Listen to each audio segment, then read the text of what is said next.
नमस्कार, मैं एसके राजीव। समाचार प्लस की खास पेशकश मुखिया जी जिंदाबाद को लेकर हम पहुंच चुके हैं बेगूसराय जिले के जिला परिषद क्षेत्र संख्या 5। ये भगवानपुर प्रखंड में पड़ता है। डॉक्टर सुंदेश्वर प्रसाद सिंह यहां से बतौर जिला परिषद उम्मीदवार अपनी किस्मत आजमा रहे हैं और इस वक्त हमारे साथ बात करने के लिए भी मौजूद हैं। यहाँ की कुल आबादी 60,000 है, जिसमें महिलाओं की संख्या 28,000 के करीब है और पुरुष की संख्या 32,000 के करीब है। डॉक्टर सुंदेश्वर जी पेशे से चिकित्सक हैं और अब चिकित्सा के बाद बतौर जनप्रतिनिधि जनता की सेवा करना चाहते हैं। हमारे साथ बात करने के लिए मौजूद हैं सुंदेश्वर जी। सबसे पहले आपका बहुत बहुत स्वागत है हमारे खास कार्यक्रम मुखिया जी जिंदाबाद में। डॉक्टर साहब, चूंकि पेशे से आप चिकित्सक हैं, अचानक फिर क्यों आपके जहन में आया कि जनप्रतिनिधि बना जाए और आपने जिला परिषद में नॉमिनेशन कर दिया? मैं तो सबसे पहले आपको बहुत बहुत बधाई, क्योंकि आप बहुत दूर से हमारे यहाँ पधारे हैं और हमारे क्षेत्र का फीडबैक ले रहे हैं। मैं पेशे से चिकित्सक हूँ, साथ साथ हमारी सोच सामाजिक विचारधारा से जुड़ा हुआ है और सामाजिक विचारधारा से जुड़ने के कारण जनता की जो समस्याएं होती थी, इलाज के दरमियान जनता की समस्याओं को सुनते सुनते मुझे लगा कि मैं क्यों नहीं इस पर भी पहल करूं, जो जनता की समस्याओं को समाधान वहां तक कर सकूं, सरकार की सारी योजनाएं जनता तक पहुंच सके, उसे कोई दबा नहीं सके, कोई कुचल नहीं सके, सामाजिक न्याय मिल सके। इसी के कारण कुछ न कुछ थोड़ा थोड़ा बढ़ते बढ़ते आज जिला परिषद क्षेत्र संख्या 5 का उम्मीदवारी दे चुका हूं और इसमें जनता की सहयोग से उम्मीदवारी दिया। डॉक्टर साहब, आपके लिहाज से इस क्षेत्र की बुनियादी समस्याएं क्या क्या हैं? सबसे बड़ी चीज क्षेत्र, यहाँ बुनियादी समस्या, क्योंकि यह क्षेत्र जो है नदी बूढ़ी गंडक बैती बलान से घिरा हुआ है और घिरे रहने के कारण यहाँ का जो किसान है वो किसान का फसल क्षति हो जाती है प्रत्येक वर्ष। ये समस्या बहुत बड़ी समस्या है, जो किसान को सही ढंग से उसका जो है फसल लगाते हैं सरकार के द्वारा लाभ दिया जाता है, लेकिन उनका फसल नष्ट हो जाती है। तो प्रयास ये रखूंगा कि समस्या से निदान के लिए हर जगह उसमें पानी की निकासी हो, नहर का उड़ाहीकरण हो, जिससे कि पानी समय पर निकल जाएगा, जनता किसान अपना फसल समय पर लगा सकते हैं। डॉक्टर साहब, एक बड़ा ही महत्वपूर्ण सवाल है। मुख्यमंत्री 7 निश्चय योजना के विषय में आप निश्चित तौर पर जानते होंगे, क्या स्थिति है आपके इलाके में? 7 निश्चय योजना जो सरकार के द्वारा चलाई गई है, जिस पंचायत के जनप्रतिनिधि सजग थे उस पंचायत में धरातल पर 7 निश्चय की योजना, जिसमें नल का जल और नली गली धरातल पर उतर चुकी है और जो जनप्रतिनिधि जिस पंचायत में वैसे उस ढंग से नहीं थे, वहाँ पर आधा अधूरा रह गया है। यह परिस्थिति है। तो मैं इस करीब में जनता से आग्रह करता हूं कि आप पिछले बार जो चुनाव में आपका जो आशीर्वाद पाके जो व्यक्ति चयन होके आए, अगर वो व्यक्ति काम करने में सक्षम नहीं है तो आप वैसे व्यक्ति को चयन कीजिए, जो आपकी सारी योजनाओं, सरकार की सारी योजनाओं को आपके घर तक पहुंचाने का काम करे और वैसे व्यक्ति को ईमानदारी पूर्वक चयन कीजिए। इसमें ना भेदभाव होना चाहिए, ना जात पात होना चाहिए। इस सारी भेदभाव को दूर करके वैसे ईमानदार व्यक्ति को, वैसे कर्मठ व्यक्ति को चयन करने का काम करेंगे तो जनता की समस्याओं को समाधान होगा, मुझे ऐसा लग रहा है। मुख्यमंत्री नल जल योजना का पानी पीते हैं कि नहीं आप? हमारे क्षेत्र में सरकार की जो मापदंड जो बनाया गया इंजीनियरों के द्वारा, वो मापदंड वो अपने घर में, वो अपने क्षेत्र में बैठ के कहीं एक जगह बना दिए। क्षेत्र भ्रमण करके अगर बनाते तो जो हमारी हमारे क्षेत्र में जो परेशानी है, ये परेशानी नहीं होती। यहाँ 400 फीट गहराई बोरिंग कराया गया, लेकिन बोरिंग से 400 फीट पर यहाँ गर्म पानी निकलती है और काफ़ी नमकीन, जिसके कारण यहाँ जनता पानी पी नहीं पाती है और जिस फसल पर पड़ता है फसल जल जाता है। जानवर को किसानों जब उसका पानी से धोने का काम करते हैं तो उसका रुआं भी उड़ जाता है। परेशानी ये है यहाँ की जो है पानी शुद्ध नहीं है। इसके लिए तो हर क्षेत्र में मैं सरकार से भी आग्रह करता हूँ कि आप के कर्मचारी, आपके जो पदाधिकारी हैं, घर बैठे जो काम करते हैं, क्षेत्र में जाके अगर काम करेंगे तो हर जगह का जो है काम आपका सुदृढ़ होगा। डॉक्टर साहब, शिक्षा को लेकर क्या कुछ प्लानिंग है आपके पास?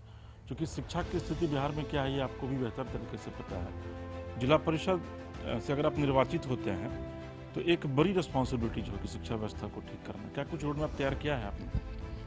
जी, शिक्षा व्यवस्था में जो समस्याएं हैं, खास करके उच्च शिक्षा प्राप्त करने के लिए हाई स्कूल है, हाई स्कूल में शिक्षकों की कमी है। हाई स्कूल में शिक्षकों की कमी है जिसकी भरपाई होनी चाहिए। जनता की आशीर्वाद मिलती है तो मैं अपनी बात को रखूंगा और जिला में ही नहीं सरकार तक पहुंचाने का काम करूंगा। और जब तक इसमें सुधार नहीं होगी तब तक मैं चैन से रहने का काम नहीं करूंगा। दूसरी तरफ सरकार की शिक्षा के क्षेत्र में एक हरित क्रांति, जिस तरह से कृषि के क्षेत्र में हरित क्रांति हुई थी, उसी तरह से बिहार में शिक्षा की क्रांति हो चुकी है। हर क्षेत्र में, हर टोला मोहल्ला में गरीब गुरबे के बच्चे विद्यालय जाते हैं। ये सरकारी विद्यालय हो या प्राइवेट विद्यालय हो, तो ये क्रांति है। शिक्षा के क्षेत्र में क्रांति, उत्सुकता जगी है। आम जनताओं की उत्सुकता, अपने बच्चे को, अपने परिवार पढ़ाने का उत्सुकता जगी है और सरकार इसमें उसकी व्यवस्था भी कर रही है। डॉक्टर साहब, आप चूंकि खुद चिकित्सक हैं, स्वास्थ्य को लेकर क्या कुछ प्लानिंग है आपके पास और आपके इलाके में किस तरह की बीमारियां ज्यादा पाई जा रही हैं? भगवानपुर का जो क्षेत्र है, इस क्षेत्र में स्वास्थ्य केंद्र है, स्वास्थ्य उपकेंद्र भी हैं और बहुत ऐसे स्वास्थ्य उपकेंद्र हैं जहां वर्षों से बनके उसका मकान बनके तैयार, क्षतिग्रस्त भी हो चुका है। वहां कर्मी नहीं है, डॉक्टर नहीं, तो कहीं न कहीं कमी है। इस कमी को लेके इसका भी मैं प्रयास करूंगा। जनता की आशीर्वाद मिली तो मैं जिला में उठाने का काम करूंगा और इस क्षेत्र के जो मंत्री हैं, मंत्री के निकट में रखने का काम करूंगा ताकि इसमें सुधार हो सके।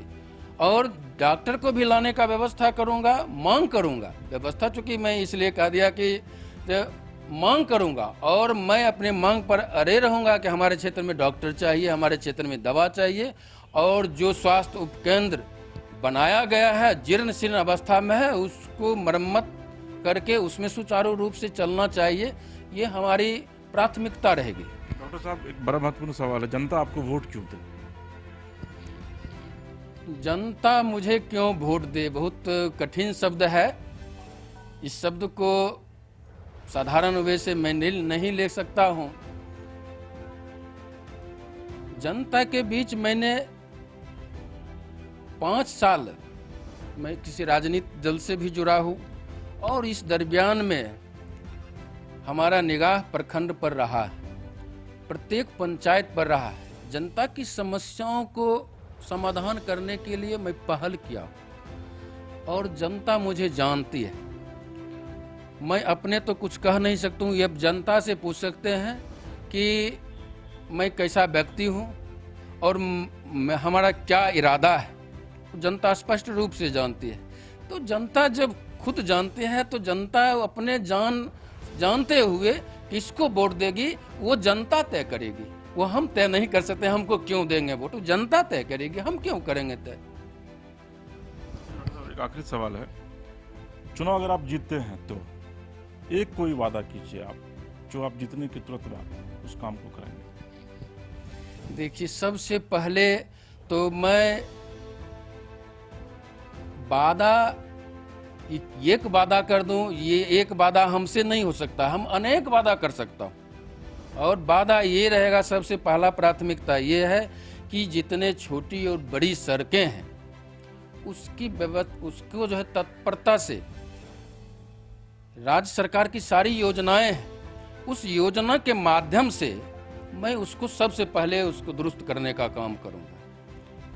और दूसरी तरफ अब पहले भी चर्चा कर चुके हैं, स्वास्थ्य के क्षेत्र में, शिक्षा के क्षेत्र में, और सरकार के द्वारा सबसे बड़ी समाज कल्याण विभाग का जो काम है, गरीब गुरबों का,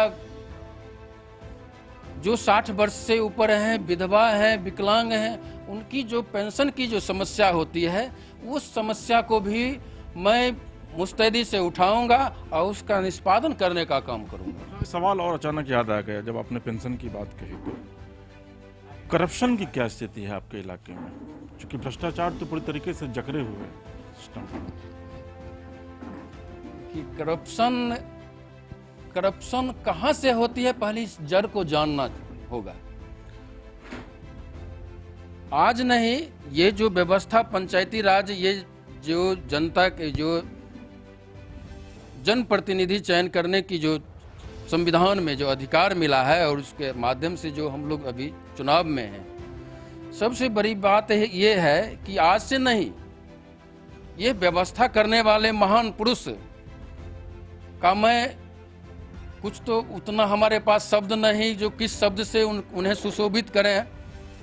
यह व्यवस्था अफसरशाही सब समय रहा है और अफसरशाही पर लगाम लगाने के लिए जनता अपने अधिकार को, एक वैसे व्यक्ति को चयन करके अपने अधिकार को मांग के लिए वहाँ जाते हैं और वह अधिकार के लिए इनके द्वारा ही वो अफसरशाही जो होता है उसी से करप्शन होता है।